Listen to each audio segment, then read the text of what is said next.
My time has come. I have done all I can for the boy.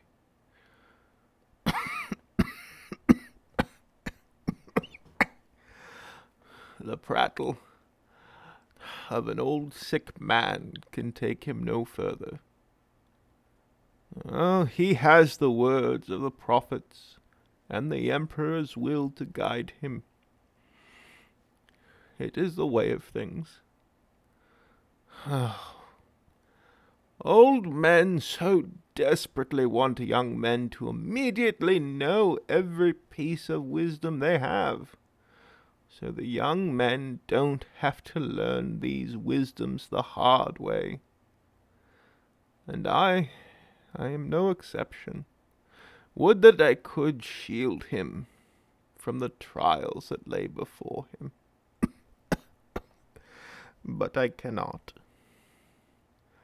I have but one final duty to perform,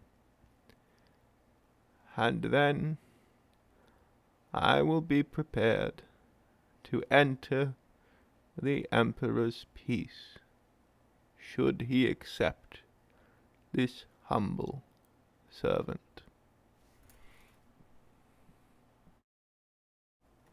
Abaya, Fanuel, and the mustered militia made their way along the coast.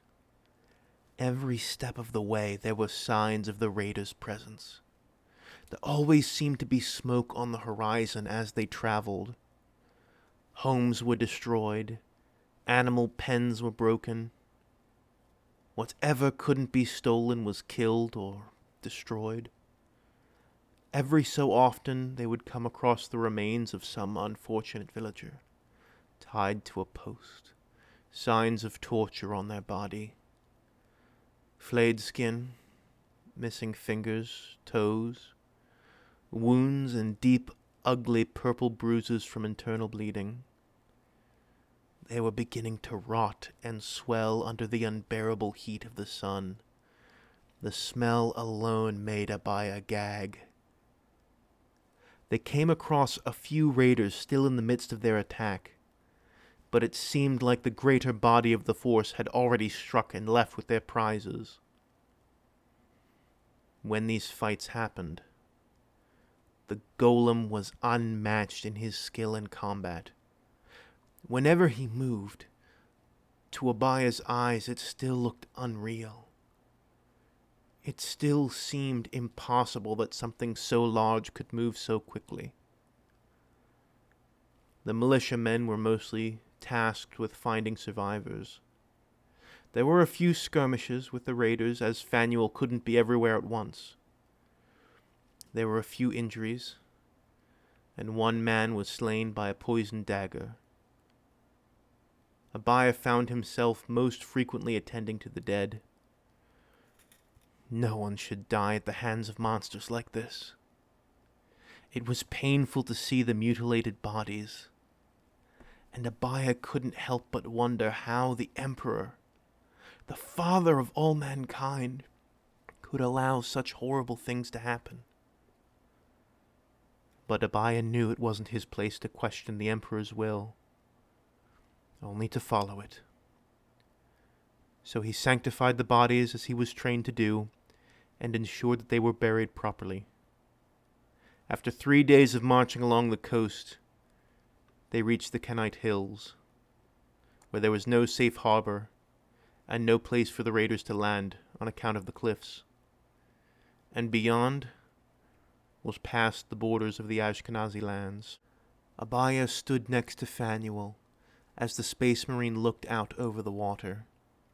Fanuel was rolling his left wrist. Abaya watched the odd movement. The fibro muscles in my wrist are beginning to wear out. They will need to be repaired. Do you have the parts you need from your star vessel? Or the old machines in the mines? Perhaps. I will need to see how extensive the damage is, and what might need to be replaced. So what do we do now? We rebuild and we fortify the coast. cannot recover the people that were taken. We do not have enough ships to invade Phrygia. The best we can do right now is make sure that their next raid is extremely costly. When the raiders come, you must have fortifications for the people to retreat to when they see the ships arrive. What I wouldn't give for a cousin Imperial Fist to help with this one. As always, we have so little time, it seems. The harvest season is ending soon. The farmers will be able to build. We'll be ready for them next time. These raids disrupt everything. It was already going to be extremely difficult to advance your people enough to at least send out a distress signal. I don't know how long I can last before my vital systems begin to fail. We should get back to the village. I will need to see my master. I must admit I felt quite guilty leaving him behind to follow you. It was important for you to be here, even if you had done no fighting. It was important for a man of faith to attend to the desecrated bodies. Abaya only nodded, not wanting to think more on the blasphemies he bore witness to. He turned and went back to the wagon train to begin the journey back to the village. When Abaya returned, he found Methuselah's condition had worsened. The older boys, who were not yet old enough to join the militia, had been tasked with taking care of the old man. But his illness seemed to progress further. Keeping food down had become a difficulty. His throat was dry and parched, and he could only sip water slowly. Even that simple act seemed to be a burden for the old man. Abaya fed and watered him as best he could, and then helped guide him to bed. He was so thin and shriveled and small now. Abaya.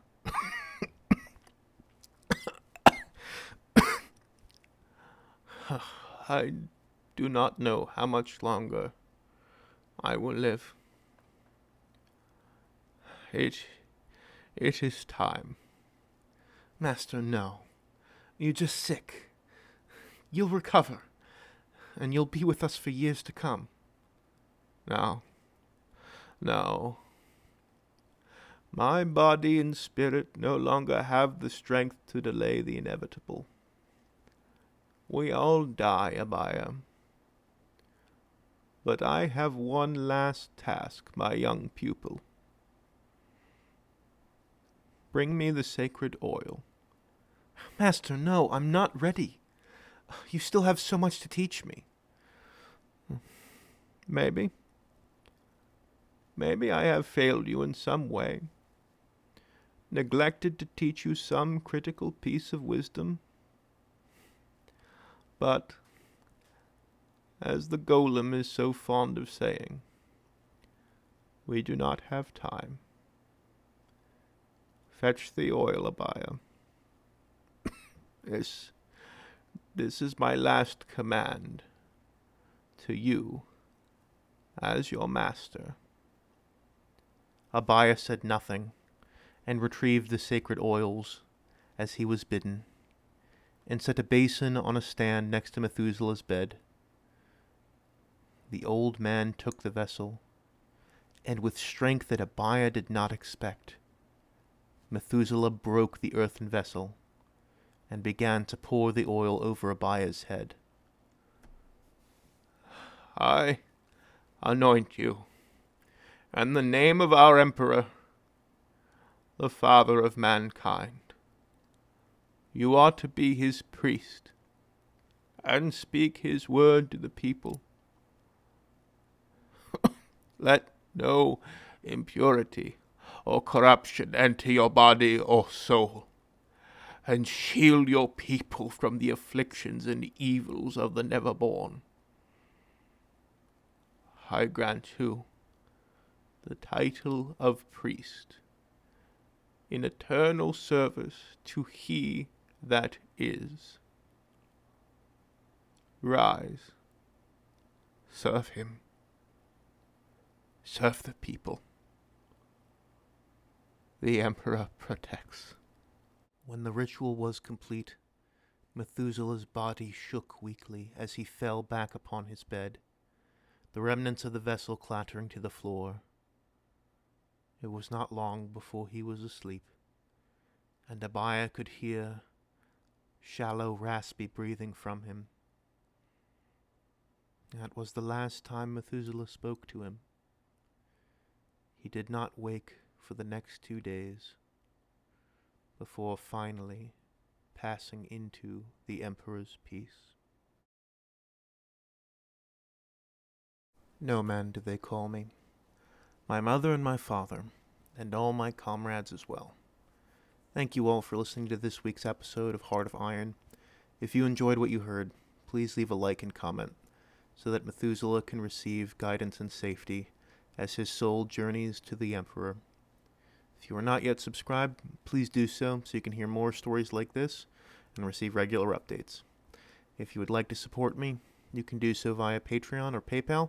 Those links will be below. And if you haven't heard the story from the beginning, you can click on the playlist which should be appearing on screen right now. Thank you all very much for listening. No Man, out.